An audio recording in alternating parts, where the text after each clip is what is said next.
अंधेरी रात थी। शहर धुंध में डूबा हुआ था। हर तरफ अंधेरा ही अंधेरा। ठंडी हवा चल रही थी। सड़कों पर कोई नहीं था। सन्नाटा छाया हुआ था। तभी एक जवान लड़का धवल अकेला चल रहा था। उसका चेहरा परेशान था, जैसे उसे कुछ याद ना आ रहा हो। उसकी आंखें किसी को ढूंढ रही थीं, जैसे किसी को पुकार रही हो। वह बेचारा एक अजीब शहर में फंस गया था। उसे कुछ भी याद नहीं था, सिर्फ अपना नाम धवल। धवल को कुछ समझ नहीं आ रहा था। वह कहां है और यहां क्यों है? धवल ने आगे बढ़ने का फैसला किया। उसे उम्मीद थी कि कोई ना कोई रास्ता जरूर मिलेगा। वह एक सुनसान गली में मुड़ गया। गलियों में घूमता रहा, लेकिन हर गली उसे और भटका रही थी। अचानक उसकी नजर एक पुरानी इमारत पर पड़ी। इमारत बहुत बड़ी थी और देखने में बहुत डरावनी लग रही थी। एक बोर्ड पर लिखा था हवेली।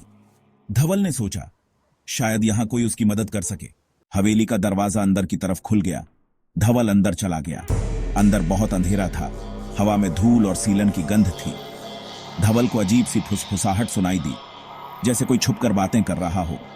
उसने अपनी जेब से एक माचिस निकाली और जलाई। एक टूटी हुई मोमबत्ती दीवार पर लटकी हुई थी। धवल ने मोमबत्ती जलाई।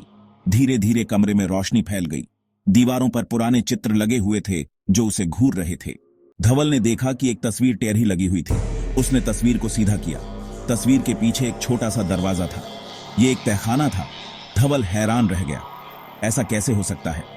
उसने धीरे से दरवाजा खोला और अंदर झांक कर देखा। अंदर अंधेरा था और सीढ़ियां नीचे जा रही थीं, मानो अंधेरे में समा रही हो। धवल ने सोचा, क्या इस तहखाने में हवेली का कोई रहस्य छुपा है? धवल ने हिम्मत जुटाकर तहखाने में उतरना शुरू किया। सीढ़ियां लकड़ी की थीं और चरमरा रही थीं, जैसे टूटने वाली हो।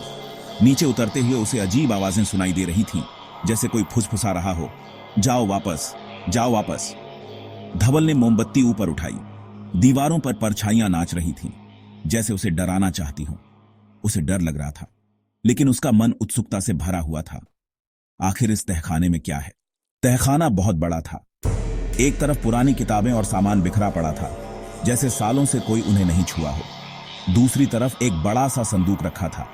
संदूक पर ताला लगा हुआ था, जो जंग लगा हुआ था। अचानक धवल को फिर से फुसफुसाहट सुनाई दी। इस बार आवाज साफ थी। खजाना, खोया हुआ खजाना। आवाज गूंज रही थी। धवल का दिल तेजी से धड़कने लगा। क्या यहां सचमुच कोई खजाना छुपा है? धवल ने संदूक को खोलने की कोशिश की, लेकिन ताला बहुत पुराना था। उसने आसपास देखा। एक मेज पर एक किताब खुली पड़ी थी, जैसे कोई उसे पिया आच रहा हो। धवल ने किताब उठाई। किताब के पन्नों के बीच एक पुराना नक्शा छुपा हुआ था। नक्शे पर अजीब से निशान बने हुए थे। धवल को समझ आ गया कि यह खोए हुए खजाने का नक्शा है, लेकिन यह खजाना कहां होगा? धवल नक्शे को समझने लगा। नक्शा उसे हवेली के अंदर ही एक गुप्त रास्ते तक ले जा रहा था। रास्ते में कई खतरनाक जाल लगे हुए थे, जैसे कोई अपनी चीज की रक्षा कर रहा हो। धवल को बहुत सावधान रहना पड़ रहा था। वह नक्शे में दिए गए निर्देशों का पालन कर रहा था। एक गलत कदम और सब खत्म। उसे यकीन था कि वह खजाना जरूर पालेगा। धवल की हिम्मत और सूझबूझ से वह एक एक करके सभी जालों को पार कर रहा था। आखिरकार धवल गुप्त रास्ते के अंत तक पहुंच गया। उसके सामने एक चमकता हुआ दरवाजा था। दरवाजे के पीछे से रोशनी निकल रही थी, जैसे कोई नया रास्ता दिखा रही हो। धवल ने धीरे से दरवाजा खोला। उसकी आंखें चौंधियां गईं। दरवाजे के पीछे एक नया सवेरा था, एक नई उम्मीद। धवल समझ गया कि यह सिर्फ एक खजाना नहीं था, बल्कि एक नई शुरुआत थी, जिंदगी जीने का एक नया मौका।